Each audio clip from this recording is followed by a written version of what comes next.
Bueno, ya está con nosotras el ministro de Trabajo y Seguridad Social, Pablo Mieres. Hay muchos temas para conversar.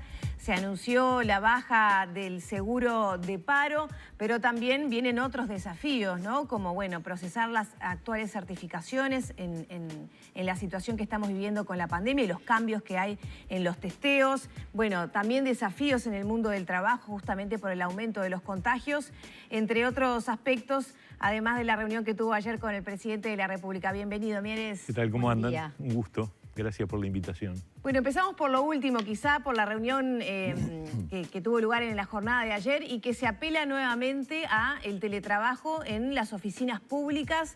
¿Cómo es esa exhortación? Y sobre todo apuntando a con qué se va a encontrar el usuario, ¿no? Cuando tenga que ir a hacer un trámite. La decisión que se tomó es transmitirle a los distintos jerarcas de las instituciones del Estado que el instrumento del teletrabajo está disponible, que se puede...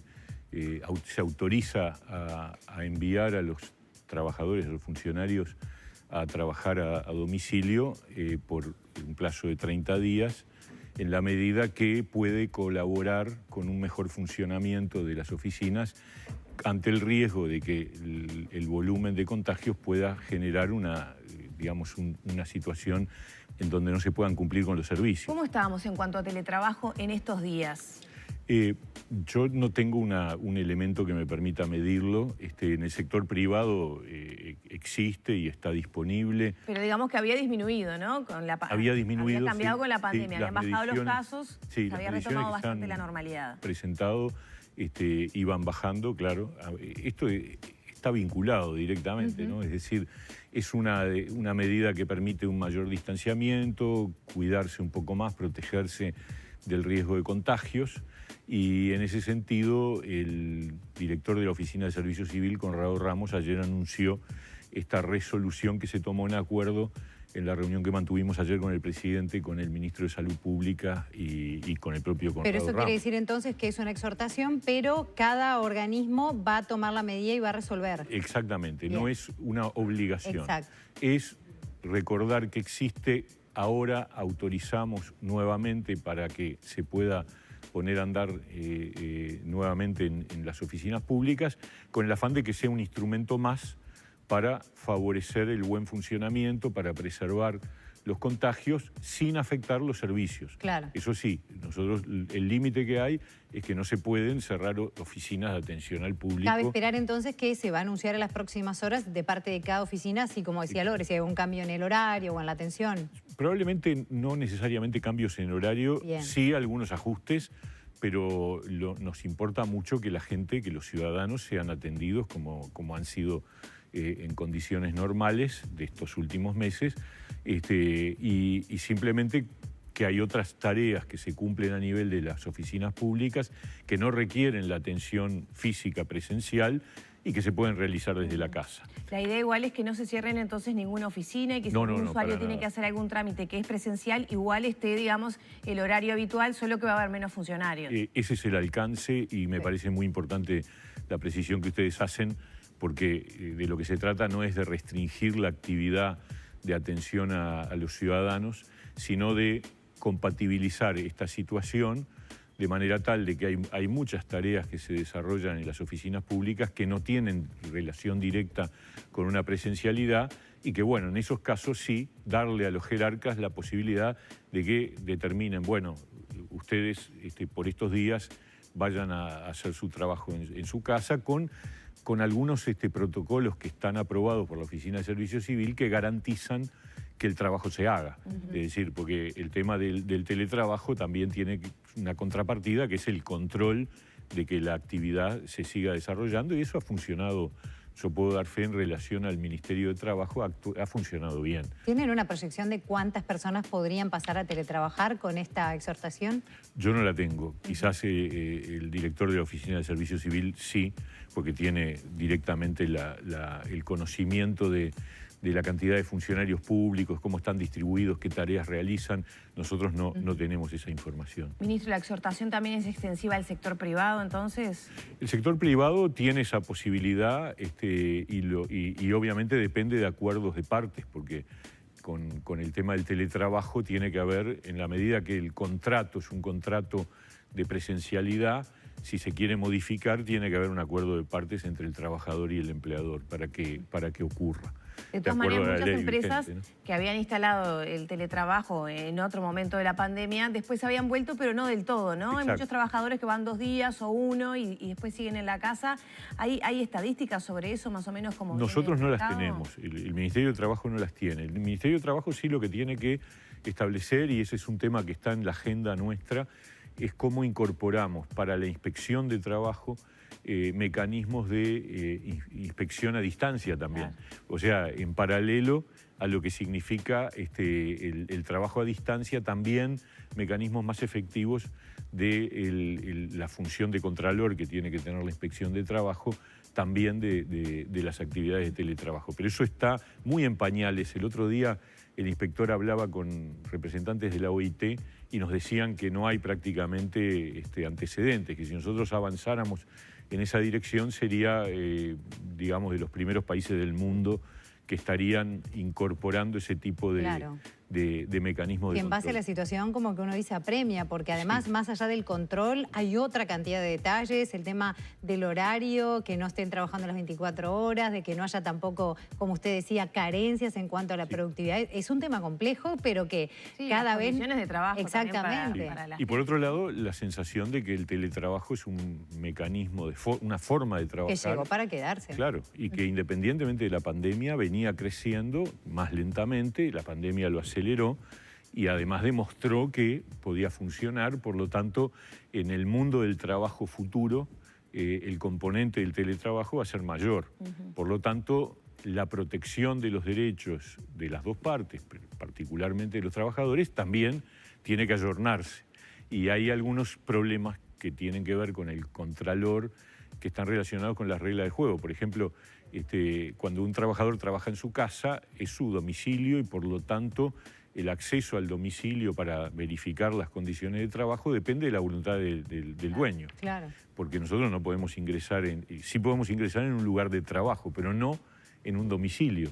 Entonces, hay una serie de problemas grises, claro, complejos. Por ejemplo, me acuerdo cuando estuvimos discutiendo la ley, el concepto de accidente laboral y accidente doméstico, ¿dónde está la frontera cuando la persona está trabajando en su casa? El gasto en el que incurre el trabajador, en luz, en otro tipo, sí, de cosas que no gasta cuando está en la oficina, es otro tema a sopesar. Sí, sí. Eso está en la legislación vigente establecido, que el empleador tiene de cargo darle los implementos y el equipamiento que le permita al trabajador trabajar en su domicilio. Pero a su vez nosotros tenemos que controlar que las condiciones de trabajo sean adecuadas. Bueno, que la persona no esté trabajando en condiciones que le afecten su salud, por ejemplo. Y a veces hay domicilios y domicilios. Hay domicilios donde se pueden generar esas condiciones y hay otros domicilios donde no. Ministro, el tema certificaciones que tiene que también que ver con esto. Estuvo presente ayer en la reunión con el presidente de la República. Ha habido también un pedido por parte de la representación social de los trabajadores en el BPS para, bueno, cambiar un poco el mecanismo en esta situación, justamente con el cambio de los testeos, ¿no? A ver, tenemos por un lado el cambio en los testeos, que es una decisión del Ministerio de Salud Pública que se tomó ya y que está vigente, que de alguna manera va a ayudar a descomprimir la presión que hay sobre todo sobre el sistema de atención primaria, que es donde justamente, y acá viene la parte que rebota en lo laboral, que es donde justamente se establecen las certificaciones, que son el requisito formal que una persona que contrajo la enfermedad requiere para poder ampararse en el subsidio por enfermedad. El problema que estamos teniendo hoy es un retraso entre el diagnóstico de que la persona está enferma y que por lo tanto no tiene que ir a trabajar, y la certificación médica del prestador del servicio de salud que le permite al trabajador darse de alta en el subsidio por enfermedad. Ese retraso está generando situaciones que obviamente nadie quiere, que un trabajador queda en una especie de limbo en donde no puede ir a trabajar, pero tampoco está cubierto. Momentáneamente, porque el derecho a estar cubierto está, indudablemente. O sea, va a cobrar con retroactividad, que ya siempre es así, ¿no? Pero ahora quizá más.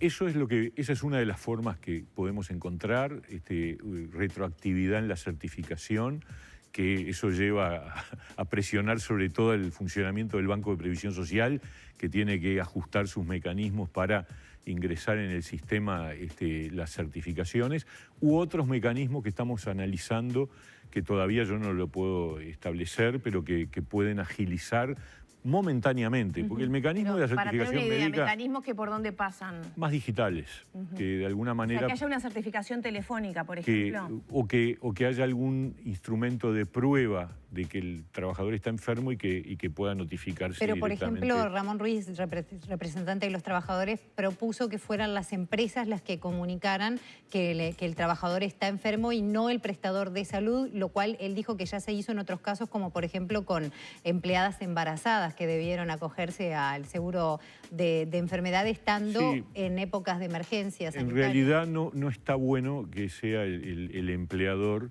pero sí lo que está bueno es que la persona, el trabajador que está verificado que está enfermo, y ahí está el punto. ¿Cómo verificamos? Claro, el criterio general, que va a seguir siendo así para adelante, excepto en este pico agudo de dificultad, es que es un médico el que firma la certificación.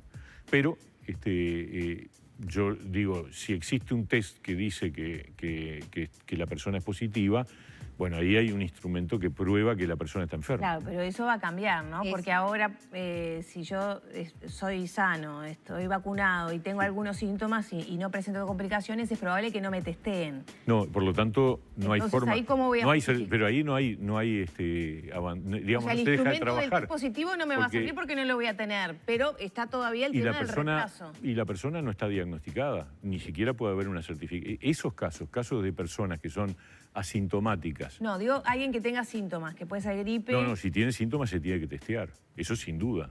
Bueno, pero ahora... eso no se cambió, no, eso no cambió. O sea, la persona, el trabajador, el ciudadano que tenga síntomas debe testearse. Eso no se tocó. Pero se está desestimulando, se está diciendo que si la persona no tiene características de riesgo, es joven, tiene las vacunas y tiene síntomas leves, se está desestimulando que concurra a testearse de parte de las autoridades. El testeo se eliminó para los asintomáticos, ¿no? En los demás casos, obviamente la persona, además si pretende certificarse laboralmente, tiene que testearse, eso no hay duda. Porque ahí si no, entramos en el mundo de me siento mal, no voy a trabajar, ¿no? No es así. ¿Hay una preocupación porque se vayan a dar situaciones? No, yo creo que la gente es responsable en términos generales, pero yo tengo que tener un elemento objetivo. ¿Cuál es el elemento objetivo? Hoy, el mecanismo que se usa históricamente es un médico que firma y se hace responsable de que efectivamente esa persona debe estar exenta de ir a trabajar y por lo tanto amparada en el subsidio por enfermedad. Bien.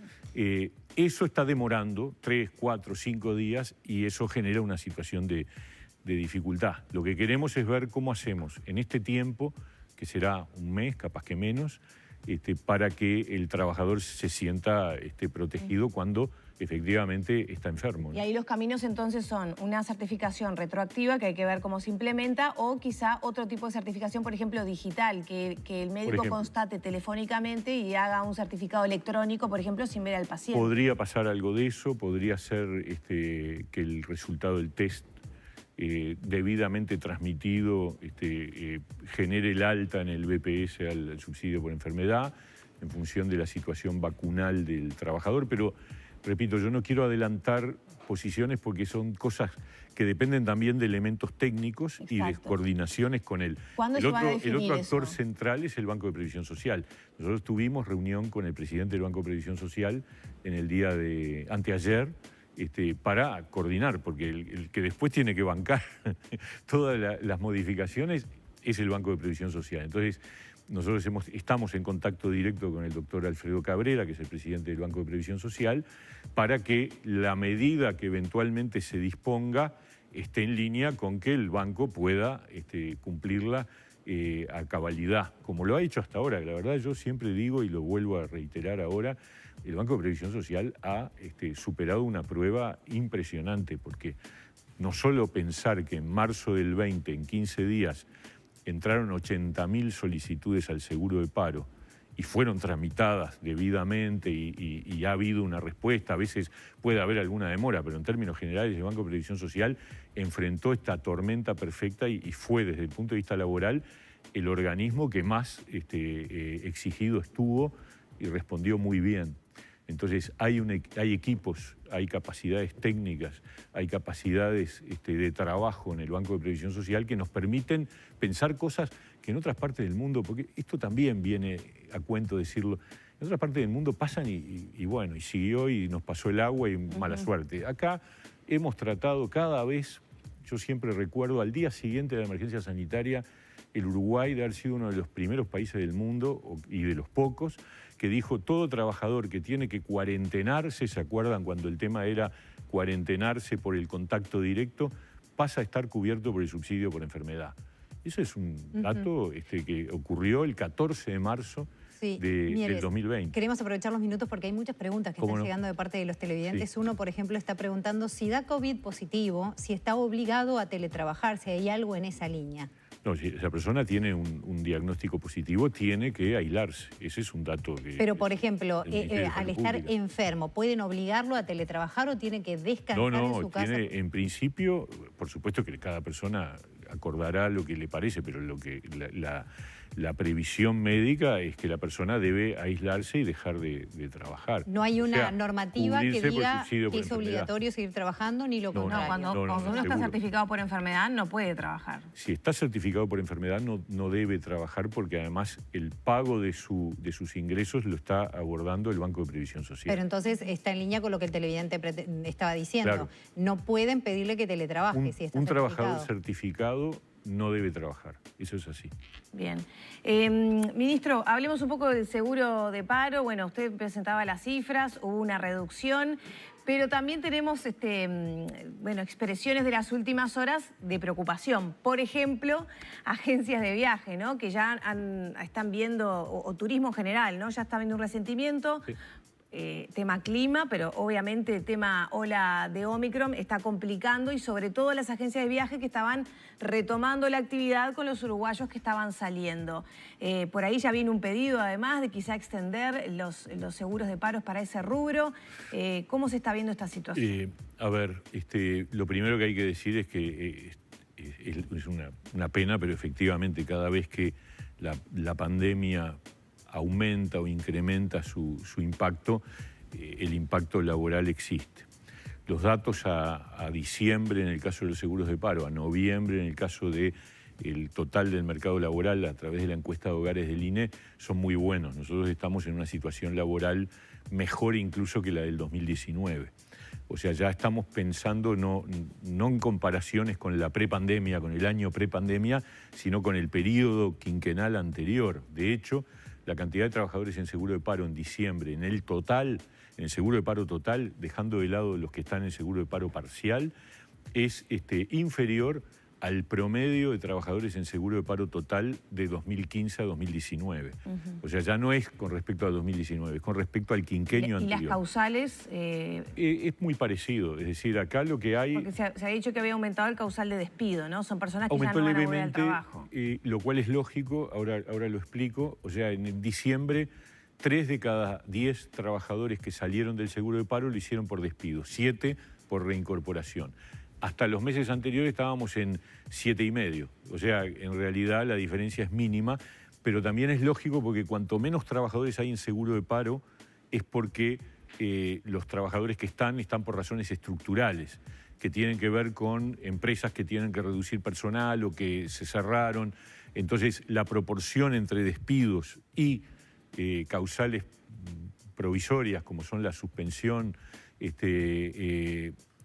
o reducción, esas tienden a tener una proporción menor cuanto menos trabajadores tenemos en seguro de paro. Y entonces estamos viviendo esa situación. Pero no es un número que preocupe, es lo normal, digamos. Ahora, esta situación de probablemente los datos de diciembre, por lo tanto, de desocupación probablemente sean buenos, vamos a ver, todavía no están, pero los de noviembre son muy buenos. Estamos hablando de de 7.4% de desempleo. Es una cifra que para encontrar un número similar hay que ir 2 o 3 años para atrás. Es decir, ya no en el 19. El 19, el promedio del desempleo fue 8.9.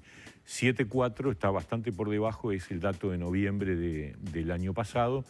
Y de todas maneras hay que ver qué pasa con la zafra turística, que probablemente en diciembre y enero tengan un efecto de mejora, pero febrero y marzo quizás al revés tengamos algún retroceso. Además se percibe desigualdad justamente en diferentes áreas. Es verdad. De todas maneras, la recuperación venía en todas las áreas, todos los sectores de actividad. Uno miraba y la reducción del seguro de paro era en todos los sectores de actividad. Pero, salvo alguno por cuestiones zafrales, como el sector agrícola, termina la zafra de determinado producto en el campo y hay gente que va a seguro de paro. Y eso ocurre siempre con las actividades zafrales. Seguramente con el turismo ocurrirá en marzo. Todos los años ocurría antes de la pandemia. Por lo tanto, seguramente ocurrirá también. Pero además hay que adicionar que este impacto imprevisto, yo lamento mucho además porque hay gente muy castigada, terriblemente castigada, la más castigada de la que está en el mundo del turismo, de la cultura. Yo creo que la cultura no ha sufrido este retroceso, no está afectando suspensión de espectáculos y yo creo que no va a pasar. Estoy convencido. Pero el turismo sí, porque la gente programa y decide no, mejor... o te cambian, a veces vas a viajar, te cambian condiciones, o te enfermaste y no podés ir. Entonces, ¿hay posibilidades, por ejemplo, de extender las herramientas que se le venían brindando? Las herramientas están. El seguro de paro parcial está ya definido hasta el 31 de marzo. O sea que tenemos el mes de febrero para analizar qué hacemos. Y además ya está acotado a ciertos sectores de actividad, los más afectados. Podemos evaluar eso justamente en febrero con datos más precisos sobre el impacto que haya ocurrido. Y el seguro de paro total, las prórrogas están habilitadas por ley hasta junio de este año. O sea que tenemos margen todavía para seguir operando con los instrumentos excepcionales que el Uruguay se ha dado para sostener a los trabajadores. ¿El sector más afectado continúa siendo el turístico? Sin duda, sí, porque además ¿Y que tiene más trabajadores en seguro de paro en sus diferentes modalidades? Ahora estamos estudiando estos 10.000, el dato de diciembre es 10.000 trabajadores en seguro de paro parcial, 10.500. Estamos estudiando a qué sectores pertenecen, porque eso es parte del análisis que vamos a hacer con respecto a si después del 31 de marzo el parcial va a seguir vigente y para qué sectores. Y eso depende bastante de cuál es el impacto que está teniendo en cada sector de actividad. Ministro, quería volver un poquito a lo que es el tema de emergencia sanitaria porque se estaba trabajando en línea de ver la posibilidad de que los trabajadores que tengan que llevar a sus hijos a vacunarse entre 5 y 11 años, que tienen que ir acompañados de un mayor y consentimiento, que esas horas no se les descontaran, que pudiera haber algún tipo de acuerdo. ¿Cómo va eso? Bueno, a ver... no hay ley que lo ampare, no es posible pensar en una ley que se vote en estos días por distintas circunstancias. Lo que hicimos nosotros fue exhortar a que en el marco del mundo del trabajo se tomara en consideración que así como se le permite al trabajador, y eso sí está por ley presentada por iniciativa del Ministerio de Trabajo, que el trabajador, si tiene agendado en el horario de su trabajo vacunarse, pueda tener una dispensa de 4 horas para ir a vacunarse, por analogía a la del voto, es decir, que el trabajador que tiene que ir a votar y tiene que trabajar el día que se vota pueda ir a votar para cumplir con su deber cívico. En el caso de los menores, con el cuidado y el riesgo de que, depende de quién está a cargo del menor, porque primero que el niño o el menor esté agendado en horario de trabajo del responsable, pero puede haber más de un responsable, puede haber un responsable que no tenga que trabajar a esa hora. Entonces hay que tener en cuenta todas esas circunstancias. No es lo mismo que cuando uno mismo se tiene que vacunar.